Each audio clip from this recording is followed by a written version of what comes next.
सुबह के 5 बजने वाले थे। सहरी का टाइम खत्म होने में कुछ ही मिनट बाकी रह गया था कि तभी रानो चिड़िया की आंख खुल जाती है। वो जल्दी से उठकर किचन में जाती है और जल्दी जल्दी से आलू गोभी की पराठे बनाती है और लेकर अपने कमरे में आती है और अपने बच्चे से कहती है, रायका और रेहान जल्दी से उठ जाओ, सहरी का टाइम खत्म होने में बस कुछ ही मिनट बाकी रह गए हैं।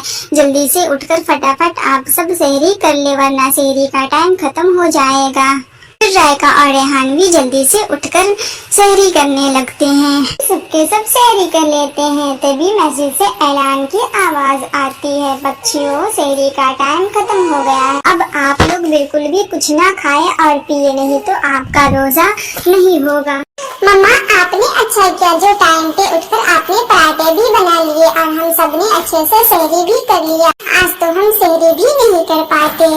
हाँ रायका बेटा, बस ऐसे ही अचानक मेरी आँख खुल गई है। जब मैंने टाइम देखा तो देखा कि सहरी का टाइम खत्म होने में कुछ ही मिनट बाकी है। फिर मैंने जल्दी जल्दी से पराठे बनाए और लेकर आए और फिर हम सब ने मिलकर सहरी कर ली है। सबके सब सो जाते हैं। कुछ ही देर के बाद सुबह हो जाती है। सब अपने अपने कामों में व्यस्त हो जाते हैं, लेकिन रेहान तो पूरे दिन सोए ही रहे। उसने सहरी खाकर जो सोया था तो वो बहुत लेट तक सो ही रहा था। दोपहर के 1 बज गए थे, लेकिन रेहान तो अपनी बिस्तर छोड़ने का नाम ही नहीं ले रहा था।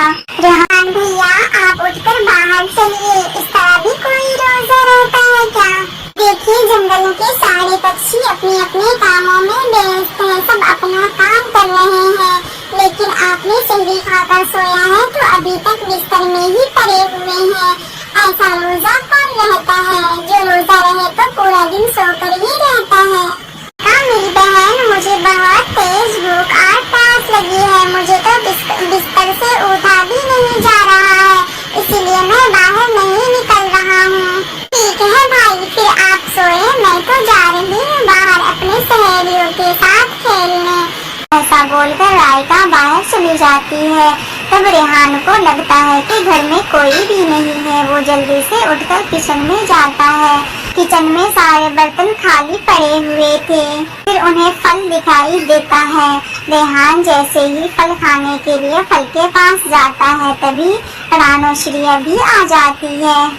रेहान आपका तो रोजा है ना? रोजे रहते हैं तो कुछ खाया पिया नहीं जाता है, फिर आप तो फल खाने जा रहे थे, लगता है आपको बहुत ज्यादा भूख लगी। मम्मा आज मेरा पहला रोजा है, इसीलिए मुझे बहुत ज्यादा भूख और प्यास लग रही है।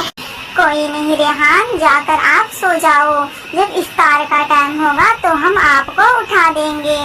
अभी कुछ मत खाइए, जब सुबह से आपने रोजा रख लिया है तो कुछ घंटों की बात और है, कुछ घंटे के बाद इफ्तार का टाइम भी हो जाएगा। रायका और अरीबा दोनों एक दरख्त के नीचे बैठकर रोजे के बारे में बातें कर रही थी।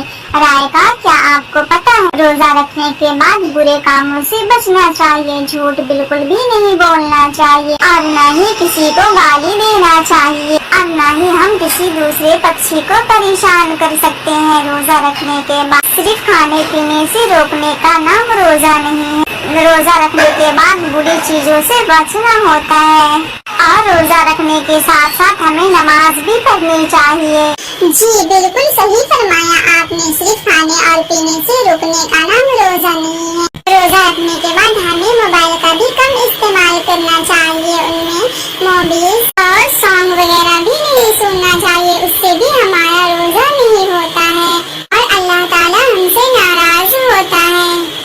आँखों का भी रोजा होता है, कानों का भी रोजा होता है, हाथ और पाँव का भी रोजा होता है। हमें रोजे में इन सब चीजों का बिल्कुल ख्याल रखना चाहिए। यूं ही बातें करते करते इफ्तार का टाइम भी हो जाता है। फिर वो दोनों अपने अपने घर चले जाते हैं।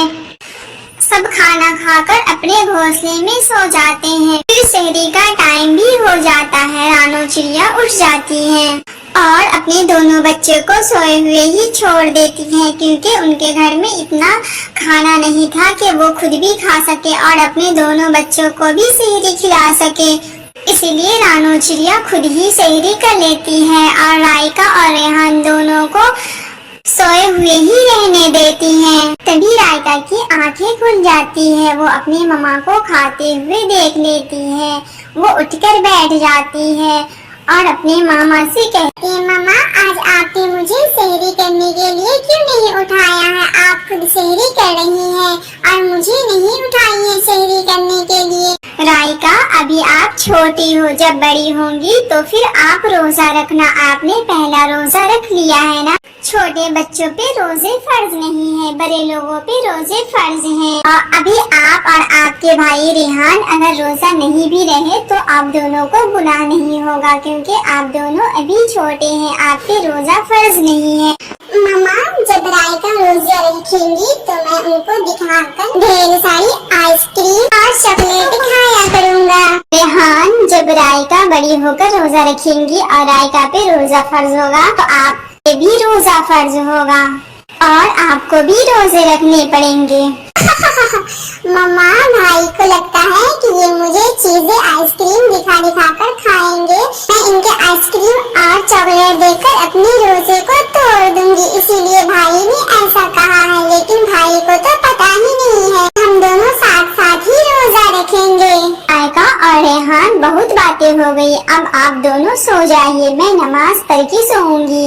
मामा मैं भी नमाज पढ़ूंगी। फिर वो तीनों नमाज पढ़ने लगते हैं और नमाज पढ़ के सब सो जाते हैं।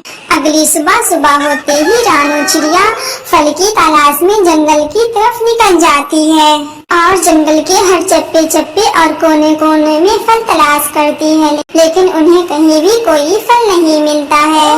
रानू चिड़िया बहुत गरीब थी, उनके पास इफ्तारी करने और रानू चिड़िया बहुत गरीब थी, उनके पास इफ्तारी करने और सेहरी करने के लिए भी फल और खाने नहीं थे। वो जंगल से फल तलाश करके लाती फिर इफ्तारी करती थी। रानू चिड़िया ऐसे ही खाली हाथ अपने घर लौट आती है।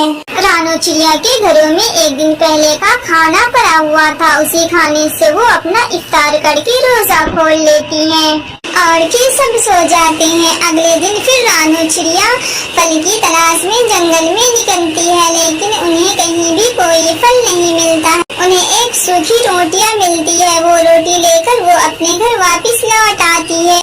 धूप बहुत तेज थी, धूप की वजह से रानू चिड़िया को बहुत ज्यादा प्यास लग रही थी, फिर भी वो हिम्मत बनाकर अपने घर लौट आती है। शाम को जब इफ्तार का टाइम होता है तो रानू चिड़िया रायका और रेहान को बुलाकर वो तीनों उस रोटी को लेकर बैठ जाते हैं इफ्तार करने के लिए।